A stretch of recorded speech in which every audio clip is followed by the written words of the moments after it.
Russians have complete control of this place. One of Platinum Games' most celebrated and most famous titles is Bayonetta, which is quite an insane third-person action game. And now they're back together with Shinji Mikami, the guy behind Resident Evil, with Vanquish. Yes. Is that as insane as Bayonetta? It's ludicrous, at least. It's mad. It's pretty mad. Okay, in what way? Well, I mean, the game is like a sort of traditional third-person action shooter, like Gears of War. It feels a lot like Gears of War. It plays a lot like Gears of War. Basically, they've taken all the good parts from Gears of War and copied them verbatim. But it still has that Japanese twist, the Japanese feel. So, you know, instead of fighting mutant monsters, you're fighting robots, Soviet robots, and some of the robots are like these gigantic missile shooting thingies that will fire off 200 missiles a minute when they get pissed on you. And Like Soviet robots yes, are yes. in general. And it has a much higher pace than other third-person action shooters. It's a really fast game. I love that because it has this mechanic where you can get down on your knees and then scoot across the floor using rocket boosters. And as you do that, if you start firing, the game goes into slow motion, so you can really pick off targets as you're sliding across. And that makes, you know, even though the environments are pretty big, it makes it feel really small because you can scoot around and jump and stuff like that. But even though, as you said, it's a very fast game, very fast-paced, huge robots, a lot of enemies. A lot of enemies. A lot of enemies. Not thousands of enemies, but you know, a fair amount. A fair amount, like hundreds. Nah, but high tens. 30. It sounds like a lot.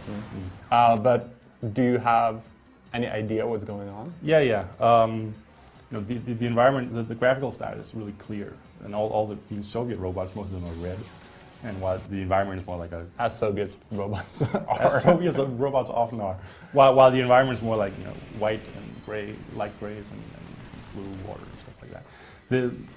So the graphics are really clear, and you never really doubt where you have to shoot and who you have to shoot because they always stand out.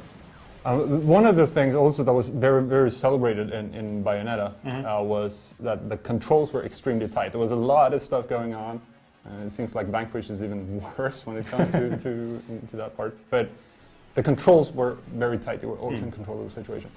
How does that work in Vanquish? The controls are excellent. They are, if you've ever played Gears of War, they're pretty much a strict copy of the controls in that game. The buttons might be in a different location, but otherwise, same basic functionality. You have, you know, roll buttons and shooting and targeting, and then the rocket scooting. And but the controls are excellent. The game handles really well. You never really feel like, you know, you're stuck on something or you can't make the guy do what you want to do or anything like that. So yeah, it handles awesome. Nice. And of course, when talking about both Platinum games and Japanese action games, storylines are always a big, well, Yeah. Bayonetta had Fly Me to the Moon, for example.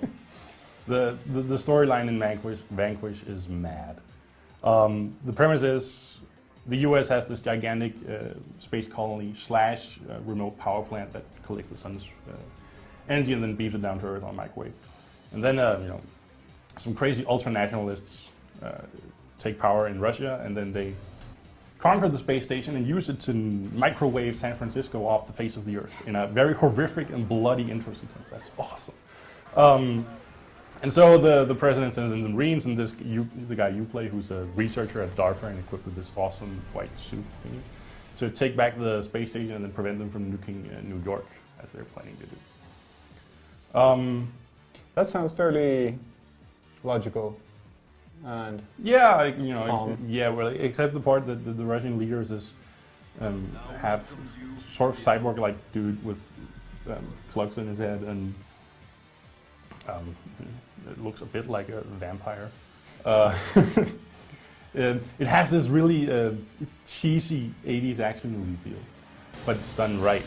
So whenever there's a lot of silly one-liners, but they all feel so good. You know, it's not like the dialogue sucks or anything. I mean, it's a fine line doing that sort of cheesy thing. This game does it perfectly. So I've been laughing every time they've said something like really macho or whatever. Whereas in most other games, I often go, but not here. So do you think that Shinji Mikami had a lot? I don't know. He adds something to the Platinum Games formula. I have no idea. Good answer, Conan. but Vanquish, good game. Vanquish, good game.